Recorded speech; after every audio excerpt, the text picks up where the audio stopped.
Well, greetings to you, my friends, and a very happy Friday night to you. This is Bayou Gold Guy, and as you can see, we're not at the gold station. I am still working. I just do not have time to get any gold. I've got one bag of gold left that I can do, and I'm out. And I just haven't had time to get to it this week. I'm kind of getting beat up on this job between my shoulder going out and my back, and just getting too damn old for this stuff. I think I need to start picking my battles more, but.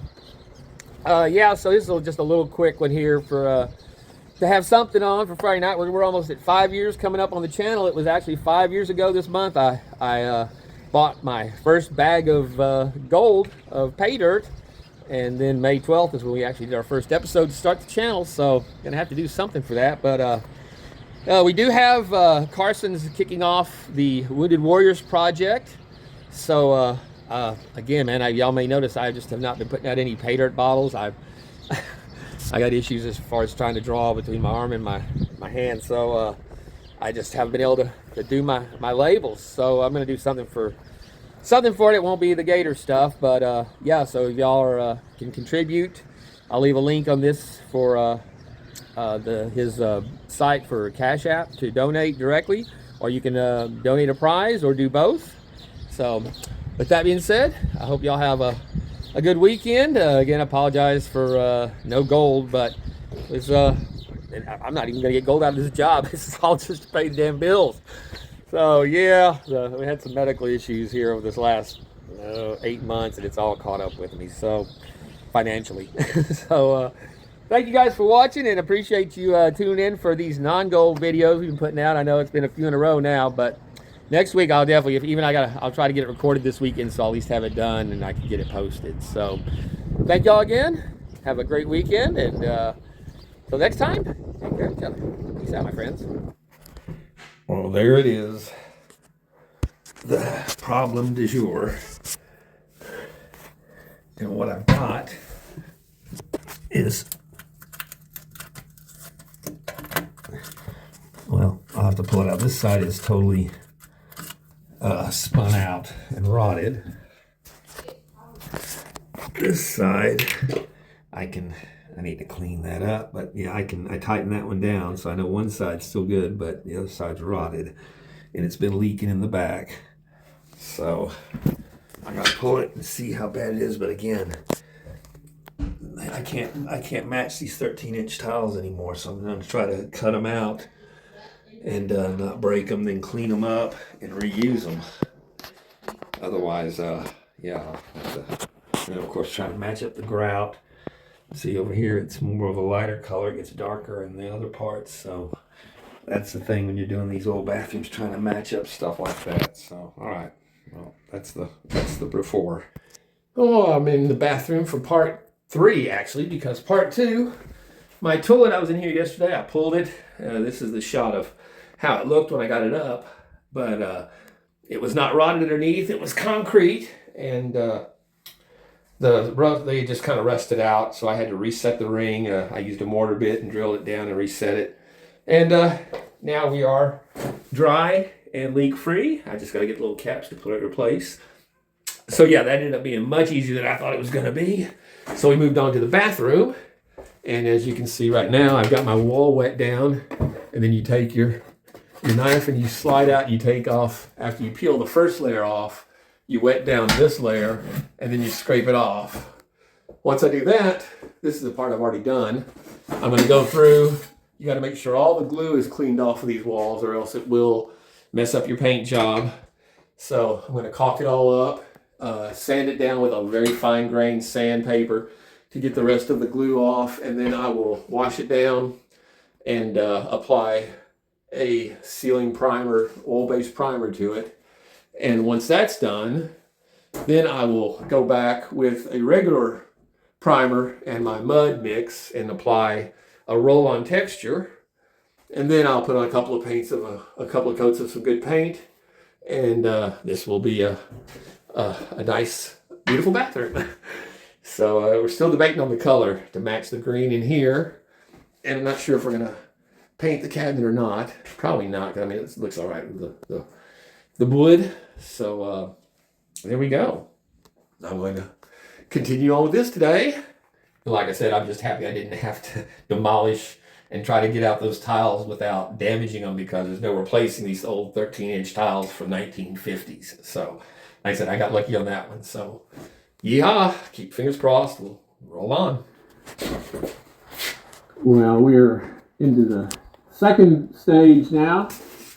I'm muffled. My new respirator on, courtesy Mr. Alan Curry. Thank you so much, brother. I really appreciate it. We're going to be kicking up some dust in here because I'm using my little sander with the 120 grit. We're going to take off the rest of, I've already started here, it takes off the rest of that glue before I hit it with the primer. Caulking my lines. I got us a little, I don't need much. So I just got a little all-purpose already made up so I can do my patches and fill in some spots that just need to be.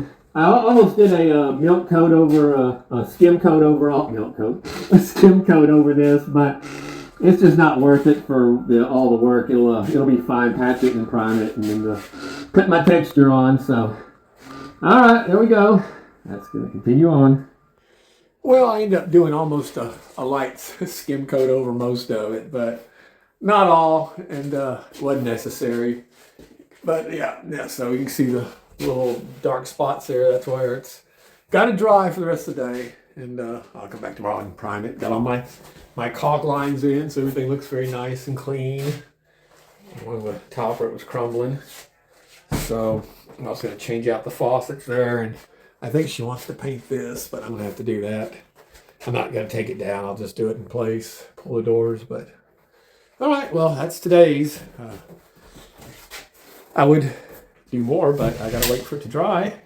Meanwhile, my shower in here. This is where we were before. See, the walls didn't fall off, so that's good. Well, all right, I'm back in the bathroom today. I just sanded my sheetrock mud, and we're all nice and smooth on our walls now. And actually, now I'm thinking about wanting to paint the tile, so I'm gonna check into that for they're wondering about a color. I'm suggesting we go with like a darker tan beige to pick up on that forest green, kind of a neutral color, but something dark, not pastel. And they decided they want to go ahead and do the cabinets. So I've got the doors pulled. I'm going to start sanding those down. Then I'll prime everything. And she's still. I'm going to bring her a colors chart to pick a color. But yeah, it's the wood is a little outdated for what they're doing in here, so we're gonna see if we can class it up a little. But yeah, all my everything's caulked in. Everything looks nice and tight now. So there we go. And yeah, just a side. Anytime you're doing cabinet doors, just like that, you can see that rippling. You've got to. Once you get your primer on, you want to get a 220 or higher grit sandpaper, and make sure you got a smooth surface for your final paint coat on it to get that best look. So yeah, a lot of people just give them a little sand and paint them without doing the necessary steps, and they come out looking like crap, or they get scuffed real easy. So yeah, we tend to do it the right way. It just takes a few more steps, and it's a little more time. The main thing you want to be careful about is not going down past the paint to the wood. So I've already done one. You see this 220. It doesn't take off a lot.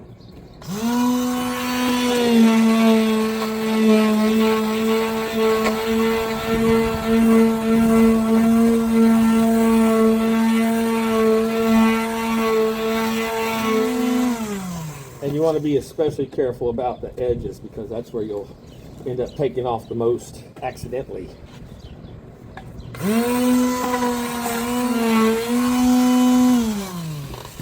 And you just do that till you feel smooth. And then once that's done, you want to go through with your tack cloth, and then that's what will make sure you get all the rest of the dust off before you paint it. So we'll do that last. So that's it. So I'm going to go do this to the one inside, the cabinet inside, and then I'll mix up my mud and get my texture on. So there we go. Happy Friday. It's Friday. All right, I'm at the texture part of this. And like I said, I'm doing a roll on. I just mixed some of my mud and some, and you want to basically start in the middle, pull it down, and depending on how much you want your texture to stand out, you can roll it more and it'll knock it down. See, I don't want long streaks like that. I want it more like that, where it's crinkly but not elongated. And I've got this mix kind of thick, just so I could get a little more texture out of it. If you did it thinner, it would basically be just like a orange peel, where it just barely leaves any little kind of texture. So there, right now it's kind of standing out more than it looks like it's going to. Then it will remain as it dries out. Like same thing, I put it over here, you can see where it's kind of flattened out and dripped a bit, so it softens. And then I go through and wipe off my edges. But that's how we do it. All right, well, there we have our textured walls now. I gotta let them dry for 24 hours. And then we will do the paint. I think she's decided on white. And we're gonna leave the cabinet open with no doors on it. So I went through and make sure all my hinges are filled in. So we'll get a nice look. That's sanded and ready to go. And I don't think we're gonna paint the tiles. I think he, as I said, wants to go with what we got. So that's good. But yeah, that texture, it's all a matter of pressure, how hard you push, how thick your mud is, depending on the kind of, like I said, if it was watered down more, it would be more like what they call an orange peel, where it was just barely any surface at all. This is a little bit heavier, so it'll show up more. But like I said, it's gonna knock down a little bit as it dries and be a little more subtle. But the main thing is just not to have a sheen on your walls there, your paint, that you have on a slick sheetrock surface. So all right, so yeehaw! Now I gotta clean up.